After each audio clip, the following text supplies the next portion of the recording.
नमस्कार, D4 news देख रहे तमाम दोस्तों को दीपक भंडारी का नमस्कार। आज हमारे साथ हैं गुरु नानक देव यूनिवर्सिटी के vice chancellor doctor Jaspal Singh Sandhu. उनसे हम शिक्षा नीति को लेकर और शिक्षा को आजकल क्या स्टेटस है, कैसे बेहतर बनाया जाए, इन सब बातों को लेकर इनसे हम बातचीत करेंगे। डॉक्टर साहब सत श्रीकाल जी। नमस्कार जी। नमस्कार सर, थैंक यू आपका जी। D4 न्यूज़ चैनल में डॉक्टर स्वागत है सर। थैंक यू जी, थैंक यू सो पहले मच। तो सबसे पहले तो डॉक्टर साहब आपसे ये मेरा सवाल है, आप यूजीसी के सेक्रेटरी थे जी। तो it's higher post than this VC, तो सर आपने क्यों यहाँ आना पसंद किया? एक तो मेरा होम टाउन था ये, so I had to come back to my hometown. दूसरा, जब मेरे पास रोज़ डिटेल्स आती थी जिस यूनिवर्सिटी की, गुरु नानक देव यूनिवर्सिटी के, हमेशा ये दिखता था कि GNDU जो है इसका स्टेटस ग्रेजुअली कम हो ही जा रहा है। एंड NERF जो रैंकिंग हमारे पास थी, जो उसमें काफ़ी पीछे 200 पोजीशन के पीछे जा रहे थे। थोड़ा सा मुझे कमिटमेंट थी, because what ever I am because of this university. इन्होंने ही मुझे बनाया है, मेरे डिपार्टमेंट यहाँ शुरू किया, यहीं से पढ़ाई की, ग्रेजुएट भी यहीं का हूँ, पोस्ट ग्रेजुएट यहीं का ही हूँ, और फिर डिपार्टमेंट ऑफ स्पोर्ट्स में शुरू किया था। थोड़ी सी कमिटमेंट थी कि that I must come back to same university and serve them. Basic aim, yes, that was the very powerful post, much more powerful than what I am today, but कोई अभी तक रिग्रेट नहीं है कि वापस आके कुछ यहाँ नहीं किया। यहाँ भी इम्प्रूवमेंट करने की कोशिश की है, एंड इस टाइम पे ये बहुत अच्छी रैंकिंग है इस यूनिवर्सिटी की, and top 10 state public universities में आती है इंडिया में। सो ये है तो है, इसका एडवांटेज। सर हम बात करेंगे, जब आपने एज ए वीसी यहाँ पर ज्वाइन किया था तो इसका रैंकिंग क्या था यूनिवर्सिटी का, तो आपके ज्वाइन करने के बाद अब क्या रैंकिंग है? सी, ये अब कैटेगरी 1 यूनिवर्सिटी है पंजाब एंड चंडीगढ़ की। कैटेगरी 1 यूनिवर्सिटी का मतलब ये है कि that we can fly anywhere, we can do anything we feel like without going to regulators. तो UGC के पास जाना या गवर्नमेंट के पास जाने की हमें ज़रूरत नहीं है। जो हिंदुस्तान की और पंजाब की आइकॉनिक यूनिवर्सिटी है, पंजाब यूनिवर्सिटी कैटेगरी 2 यूनिवर्सिटी है, इसलिए ये हमारे बड़ा मान की बात है कि it's a very very young university. सिर्फ 50 साल इस यूनिवर्सिटी को बने हुए हैं, still it is one of the top ranking university country. इसके अलावा हम A++ ग्रेड में NAC में हैं, which is also very high, and this highest grade जो अवेलेबल इंडिया में है वो A++ है। आज इंडिया टुडे का भी आपने देखा होगा, उनका भी रिपोर्ट आई है कि पब्लिक यूनिवर्सिटीज़ में हम जो मल्टी डिसिप्लिनरी यूनिवर्सिटीज़ है उसमें 11वीं पोजीशन में इंडिया में आ रहे हैं, according to India Today also. स्वच्छता रैंकिंग में भी we were nowhere to stand. हम ज़ीरो डिस्चार्ज कैंपस है हमारा, एंड बहुत ग्रीन कैंपस है। We always make it a point कि इसको बहुत साफ रखा जाए, and we are second cleanest university, second year in row in the country. So ये भी बहुत बड़ी बात है। H इंडेक्स होता है जो which is primarily concern with research. जब मैंने ज्वाइन किया, H इंडेक्स इस यूनिवर्सिटी का 64 था, अब 103 पहुंचा हुआ है, एंड बहुत कम यूनिवर्सिटी हिंदुस्तान की जो 100 को क्रॉस कर रही है। अच्छा सर, जब से आप वीसी बने हैं तो सर गवर्नमेंट ऑफ इंडिया की ओर से कौन कौन से प्रोजेक्ट जो हैं इस यूनिवर्सिटी को दिए गए हैं? देखो, सबसे बड़ा प्रोजेक्ट था इंटरफेथ इंस्टीट्यूट का, सेंटर फॉर इंटरफेथ स्टडीज़, जो गवर्नमेंट इंडिया ने दिया है। 550 साल गुरु नानक देव जी का जो सेलिब्रेशन की उसके कंटेक्स्ट में मिला हमें। इसकी CM साहब ने ऑलरेडी इसका डिज़ाइन अप्रूव कर दिया है। डिज़ाइन का जो स्ट्रक्चर है वो लोटस की तरह और जैस्मीन की फ्लावर्स की तरह है। So it is like a flower, it's like a flower, so it's a very beautiful जो स्ट्रक्चर है जैस्मीन का जैसे फ्लावर होता है। क्योंकि मुल्तान में जब गुरु नानक देव जी गए थे, वहाँ लोगों ने इनको एक बाउल दिया था जिसमें कहा था कि अब यहाँ पे जितने गुरु हैं बहुत आ गए और गुरु की ज़रूरत नहीं है। उसके ऊपर उन्होंने जैस्मिन का फ्लावर रखा था कि इसकी पूरा भरा हुआ भांडे के ऊपर भी एक आदमी की ज़रूरत है। सो उसी कंसेप्ट को लेके हम जैस्मिन का फ्लावर के पैटर्न पे हम इंटरफेथ इंस्टीट्यूट बना रहे हैं। ये टोटल प्रोजेक्ट जो है 432 करोड़ का है, बट हमें फ़र्स्ट फेज़ में 175 करोड़ मिला है, जिसकी ऑलरेडी मतलब हमने स्ट्रक्चर बना लिया है। अब कंस्ट्रक्शन में 1-2 महीने में शुरू हो जाएगी। उसके अलावा हमें 100 करोड़ के, हम टॉप 10 यूनिवर्सिटीज़ हैं मतलब of the country, state public university, 100 crore रुपये स्पेशल ग्रांट मिली है जिसमें इंफ्रास्ट्रक्चर इंप्रूवमेंट करनी है, वाईफाई इंप्रूव हो जाएगा, CCTV कैमरे लग जाएंगे, इंक्यूबेशन सेंटर रहेगा। ये सब प्रोसेस चल रहा है, यानी कि ये खड़ा है ऑलरेडी। इसकी फ़र्स्ट जो इंस्टॉलमेंट है अबाउट 40 करोड़ की हमारे पास आ चुकी है, एंड उसमें से कुछ करोड़ हम PDF भी लगेंगे एंड रिसर्च प्रोजेक्ट्स भी होंगे। ये सारा इसका पार्ट है। ये बड़ी बात है इसमें। और है एक स्कूल ऑफ एजुकेशन मिला हमें means again we are the first state public university जिसको स्कूल ऑफ एजुकेशन मिला है। सो हमारा एजुकेशन डिपार्टमेंट में pre school education and special education का उसके वो भी ऑलरेडी बिल्डिंग बन रही है एंड स्कूल ऑफ एजुकेशन चल पड़ा है। HRDC एक होता है ह्यूमन रिसोर्स डेवलपमेंट सेंटर, उसको अपग्रेड करके फैकल्टी डेवलपमेंट सेंटर बना दिया। उसके बेसिस पे हमें एक ऑडिटोरियम ने दिया, वो भी अब ऑलमोस्ट कंप्लीट हो चुका है, इंटरनल उसकी फर्निशिंग होने वाली है। ये तो है एकेडमिक्स के, स्पोर्ट्स के सेपरेट है फिर बात नहीं करते हैं। सर, जैसे आपने कहा कि ये 452 करोड़ सर इसको मिला, उसमें सर थोड़ा क्या क्या चीज़ें होंगी? उसमें सबसे जो इम्पोर्टेंट है दैट इज़ द सिम्फनी और रिलीजियस म्यूज़िक। ये बहुत है क्योंकि जो म्यूज़िक है और जो जितना ये सब टेम्पल्स में, गुरुद्वारों में, सिनेगॉग्स में ये शुरू हुआ, चर्चिज़ में शुरू हुआ। आप देखें जब भी म्यूज़िक गाया गया है पहले ज़माने में, वो गाया गया है कि गॉड को प्लीज़ करने के लिए। सो इंडिया में एक concept of symphony religious music नहीं था। सो हमने सोचा कि गवर्नमेंट ऑफ इंडिया ने प्रूव किया, इसको बहुत अप्रिशिएट भी किया कि एक ऐसा ऑडिटोरियम बनाया जाए जिसमें शाम को म्यूज़िक रन हो 1 घंटे के लिए। एंड जितने को अमृतसर आप जानते हैं कि ऑलमोस्ट 2 लाख लोग और एवरी डे आते हैं एंड वाघा से आते हैं वापस आते हैं। सो नॉर्मली यूनिवर्सिटी को टच करके जाते हैं। सो हमने वो एक उसका गेट भी बाहर रखना है बाईपास के ऊपर, वो अंदर आएंगे बाई नर्सी को थोड़ी पर टिकट भी रखेंगे, फ्री नहीं करेंगे, नहीं तो यहाँ आपको पता है कि वैन डू एवरीथिंग फ्री कोई प्रॉब्लम आ जाती है। सो उसमें अंदर आएंगे, म्यूज़िक सुनेंगे घंटे के लिए एंड वो डिफरेंट म्यूज़िक का अमलगम होगा। ये इतना यूनिक कंसेप्ट है कि इसको मतलब इस टाइप पे कहीं भी आप दुनिया में नहीं मिलेगा। आपकी वियना सिम्फनी है, रशिया में मॉस्को सिम्फनी है, पर ऐसी सिम्फनी रिलीजियस म्यूज़िक कहीं नहीं। सर इसको पूरा होने में कितना समय लगेगा? देखो 5 साल का जो प्रोजेक्ट 175 करोड़ का है, उसमें जब सिम्फनी हम सबसे पहले शुरू कर रहे हैं क्योंकि it's like a dome like structure को, ये जैस्मिन फ्लावर का सेंटर सिम्फनी है। फिर उसके जो एक पेटल जो होगा ना, वो पेटल जो है वो that will be different departments. इसमें 8 डिपार्टमेंट्स, 8 पेटल होंगे। उसमें जैसे ट्रेवल्स ऑफ गुरु नानक में एक उसका कॉन्सेप्ट है, कन्फ्लिक्ट रेजोल्यूशन उसका है, एंशिएंट इंस्ट्रूमेंट जो है म्यूज़िकल इंस्ट्रूमेंट्स को रिपेयर करके मेंटेन करना है, वो भी इसमें है। देन कंपैरेटिव रिलीजन का है। ऐसे डिफरेंट 8 उसके डिवीजन्स हैं, but they are academic divisions, उसमें एकेडमिक्स काम होना है। पर ये जो मोस्ट इम्पॉर्टेंट जिसमें प्रॉबेबली यूनिकटी हिंदुस्तान में हम पाएंगे वो है दिस सिम्फनी रिलीजियस म्यूज़िक जो पहले रन, इसको शुरू भी पहले इसी से कर रहे हैं। अच्छा सर, यहाँ तक यूनिवर्सिटी के ऐसे क्या प्रयास कर रही है कि गाँवों से जो है जो स्पोर्ट्समैन हैं उनको सर उभारा जाए, उस बेसिकली वो जो प्रतिभा छिपी पड़ी है उसको लेके आगे लाया जाए। से ministry of youth affairs and sports ने इस यूनिवर्सिटी को, this is the only university country जिसको 4 अकेडमीज़ दी हैं। हमारे पास cycling, swimming academy, athletics academy and fencing academy दी है, प्लस 2 स्पोर्ट्स हॉस्टल दिए 300 बेड के।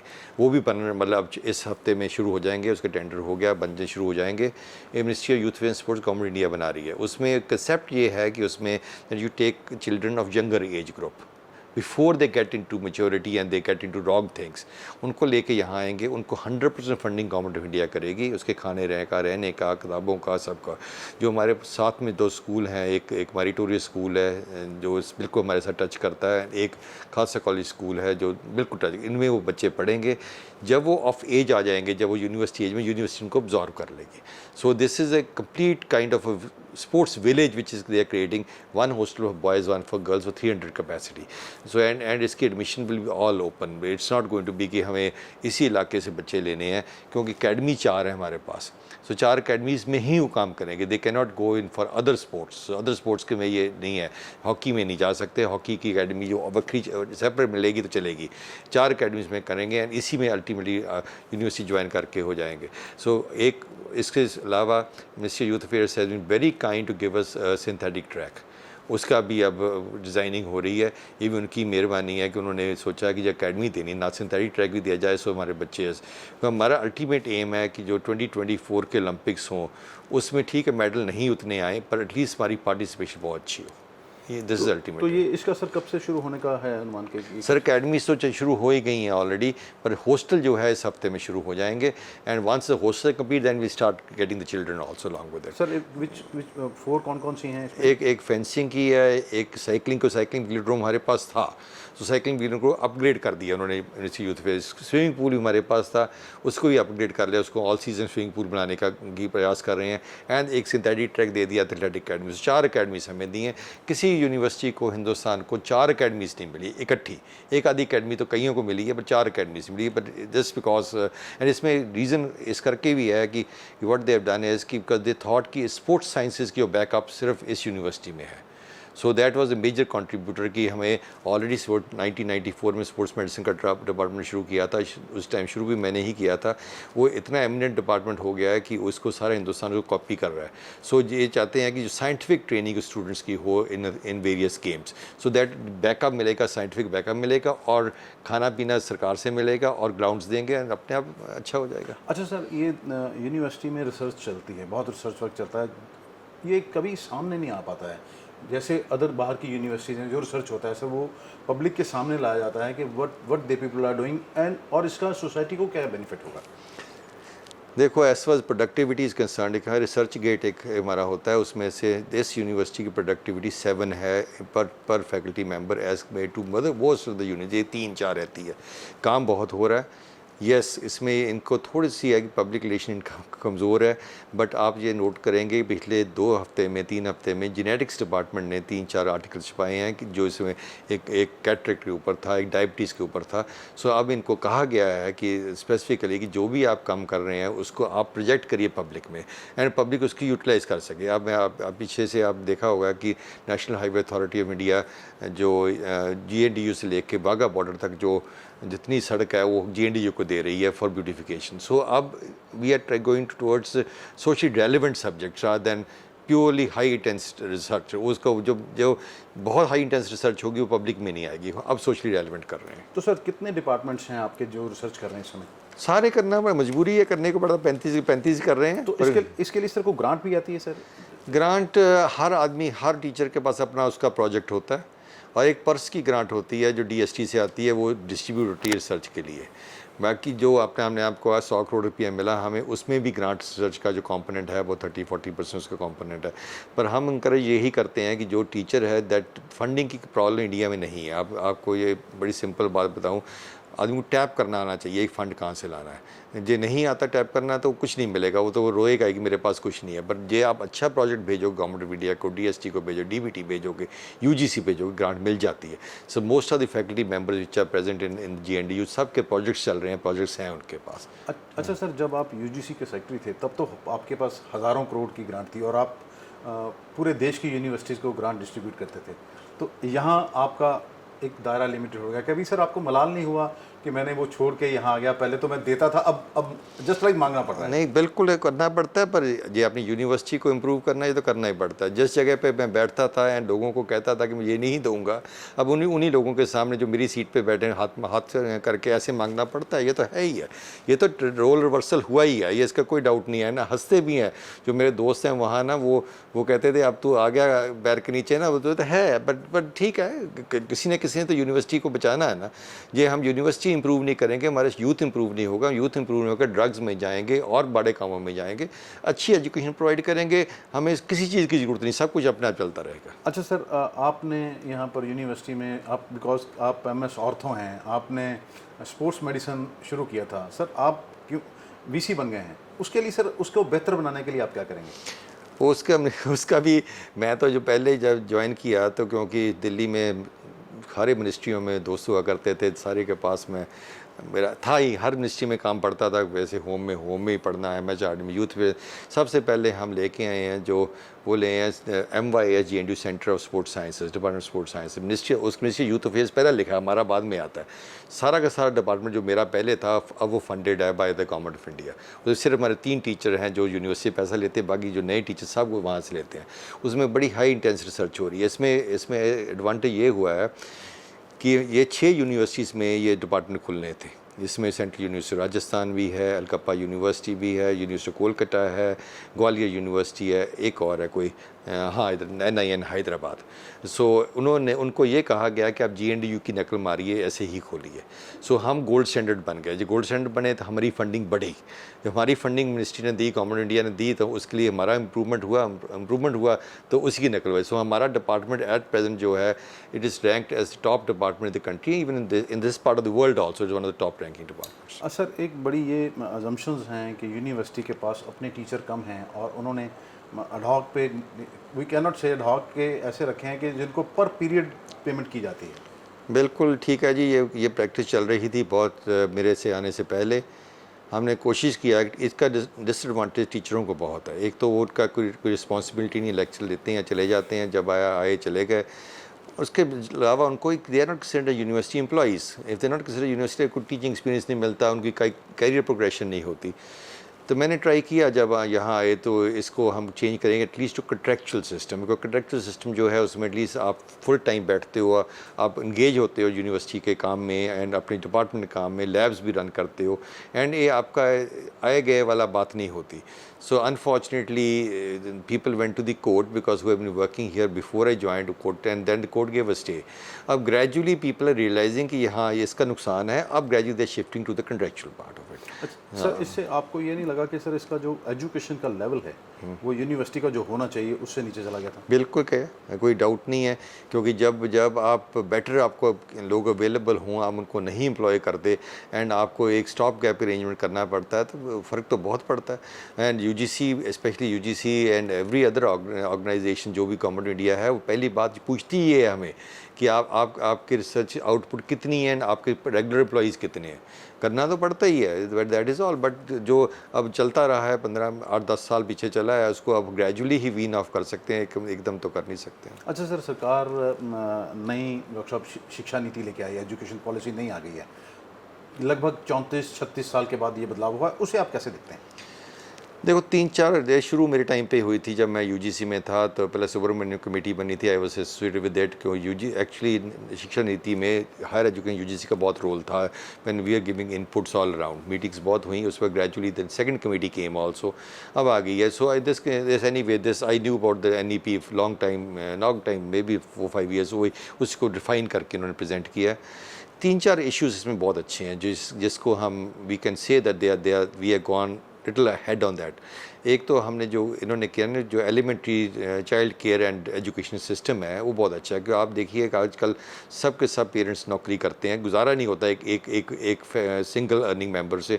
सो उनके बच्चे घर में रुलते हैं, and that is the most productive time when they can assimilate lots of things. So they play school होता था, पर प्ले स्कूल कहीं कहीं होता है, नॉर्मली फर्स्ट से क्लास शुरू होती थी, पर ये बहुत अच्छा किया है कि उन्होंने जो एलिमेंट्री को बढ़ाया।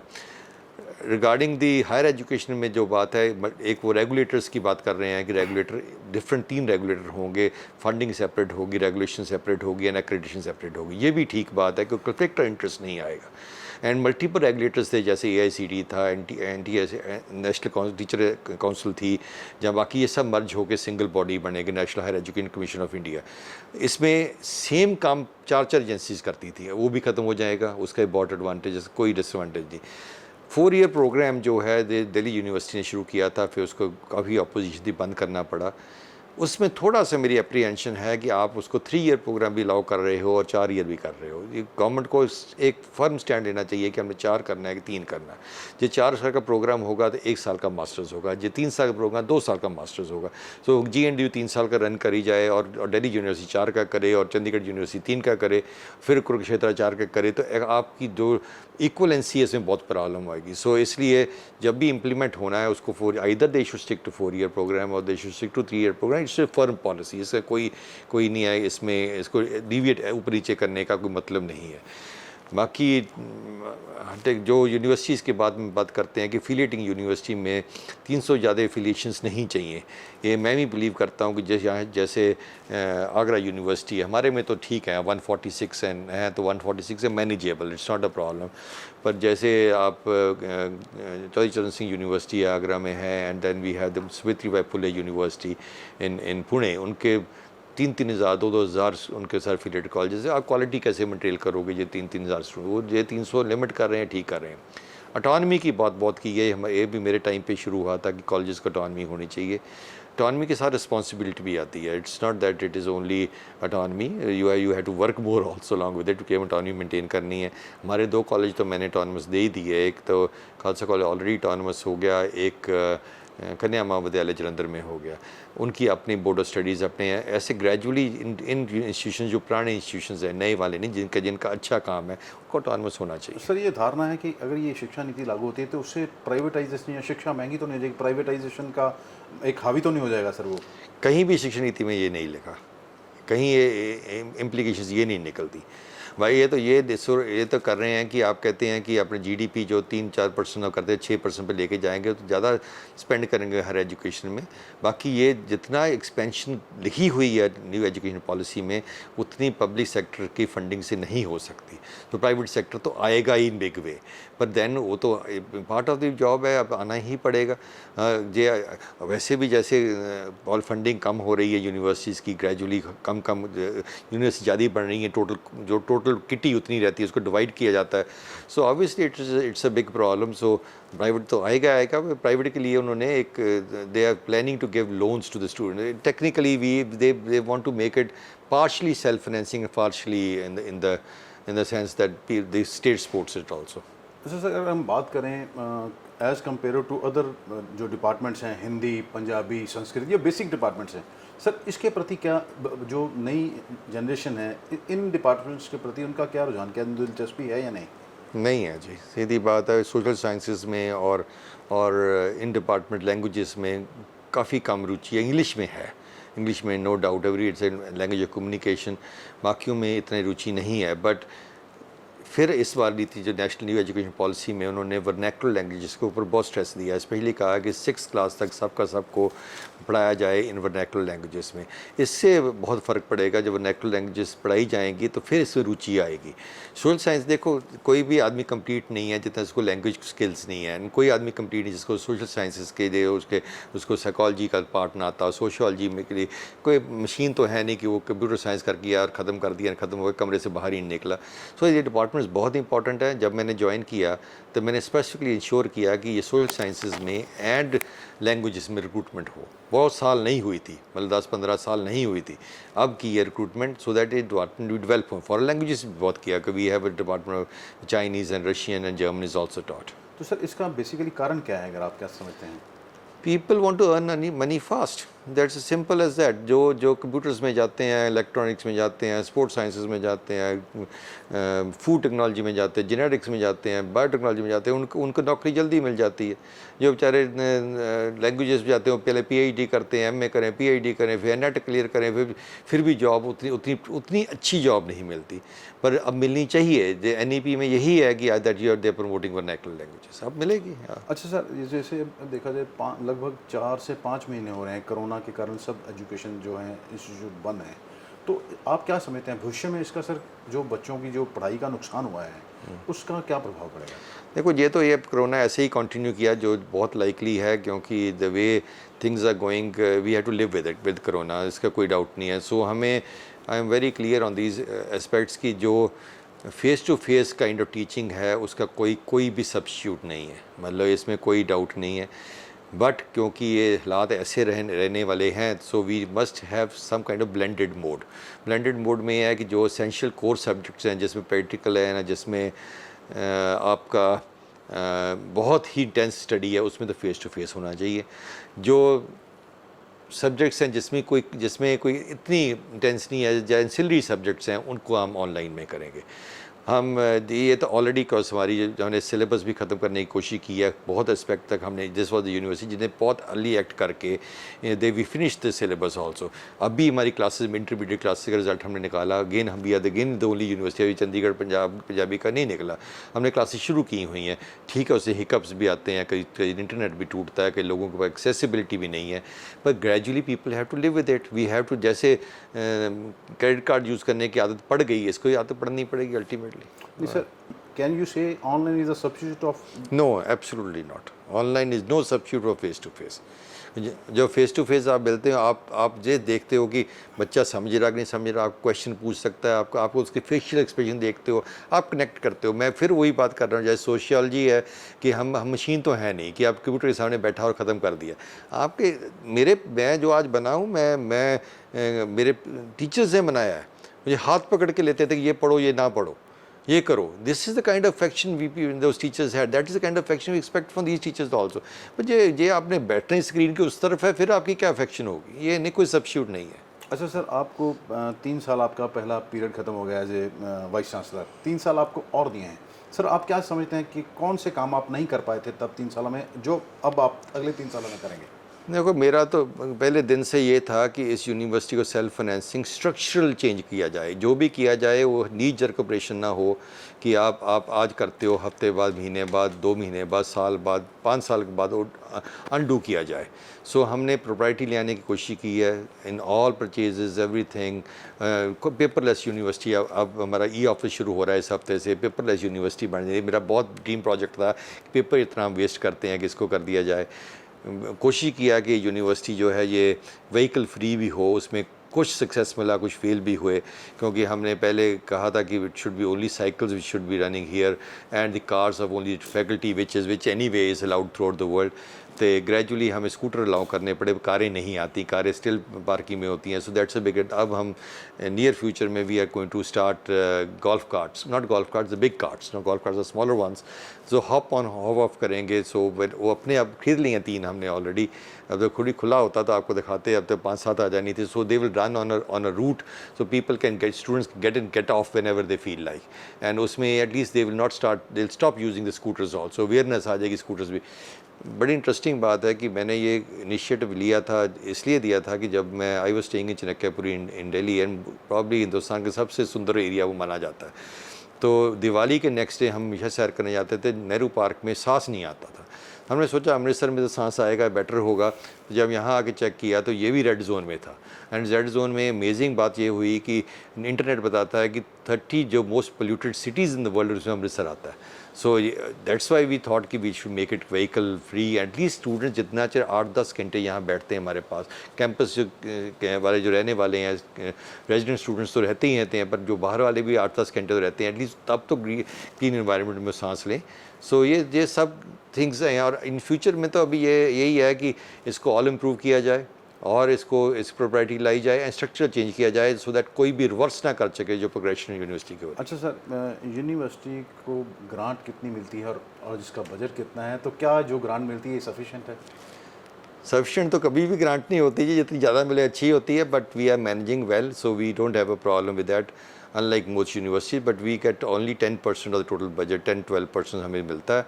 तो रिमेनिंग रिसोर्सेज हमें खुद ही जनरेट करने पड़ते हैं. जितनी भी डेवलपमेंट पिछले 3 साल में हुई है यहाँ, वेदर पार्किंग लॉट्स हैं, वेदर ऑडिटोरिया हैं, बाकी जो भी कुछ हुआ है, जितना भी कुछ बिल्डिंग्स बनी हैं, जहाँ लोगों वॉशरूम ठीक हुए, हॉस्टल्स रिपेयर हुए हैं, गवर्नमेंट ऑफ इंडिया ग्रांट से हुई हैं. They have been very kind to us. ये हम अपना रिसोर्सेज यूज़ करें, हम तो will go to loss, we won't be profitable. And we are literally on the edge, क्योंकि हमारा जो नेक्स्ट पे कमीशन लग गई, which is going to come any day, तो आनी है, कोई चॉइस नहीं है. तब हम जरूर हमारा बहुत ज़्यादा स्ट्रेन हमें रेफरेंसेज में पड़ेगा, तब प्रॉब्लम जरूर आएगी. अभी तो चल रहा है, गुजारा चल रहा है, चलता रहा. तो सर कभी आपने कॉरेस्पॉन्डेंस की लिखा गवर्नमेंट को कि हमारा बजट बढ़ाया जाए, ये हाँ जी, ग्रांट बढ़ाई जाए? बिल्कुल जी. रेगुलर से कितने सालों से सर ग्रांट बढ़ी नहीं है? नहीं, बढ़ती है. 6-5-7-6% बढ़ती है. बट लिखते रहते हैं, रेगुलर लिखते हैं, because we have to prize our people in Chandigarh कि हमें ये प्रॉब्लम आ रही है. फॉर्चुनेटली सिर्फ इतनी बात कह लो कि हमारा जो ड्रेन था बहुत कम हो गया. जब आपने सेंट्रल परचेज कमेटी बना देते हो, आप मतलब ऊपर कंट्रोल होता है, आपका अननेसेसरी एक्सपेंडिचर नहीं करते हो, पूरी प्रोप्राइटी मेंटेन करते हो. किसी को जैसे सिंपल सी बात है कि आप अब डिस्कशन नहीं बरता. वाइस चांसलर के बाद जो मैंने कोई डिस्कशन आज तक नहीं बरता. 3 साल में मैंने खुद के लिए नहीं बरता. मेरी बेटी ने जो स्विमिंग करने जाना था तो उसका 3000 दे के उसे स्विमिंग कराया. सो जो मैं 3000 देता हूँ स्विमिंग कराने के लिए, तो बाकी क्यों ना दें. सो डिस्कशन बरतोगे, फिर फंड नीचे होंगे, फिर आप नहीं करो.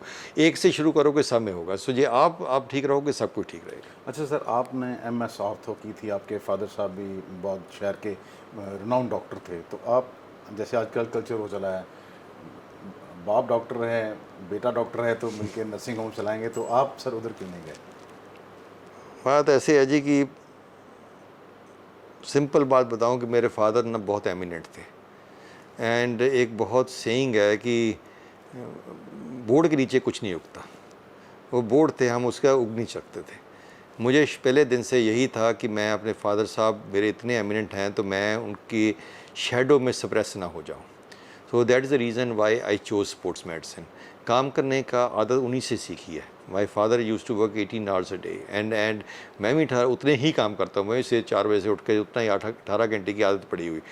फिर अपना फील्ड चूज़ कर लिया स्पोर्ट्स मेडिसिन का, आप चले गए साहब, उसमें निकल गया, डिपार्टमेंट क्रिएट कर लिया। पर खुशी मुझे उस दिन हुई जिस दिन कोई टाइम था जब जब लोग कहते थे इस बाप का ये बेटा है। जिस दिन उन्होंने ये कहना शुरू किया है इस लड़के का मैं बाप हूँ, उस दिन मुझे बहुत खुशी हुई। अच्छा सर,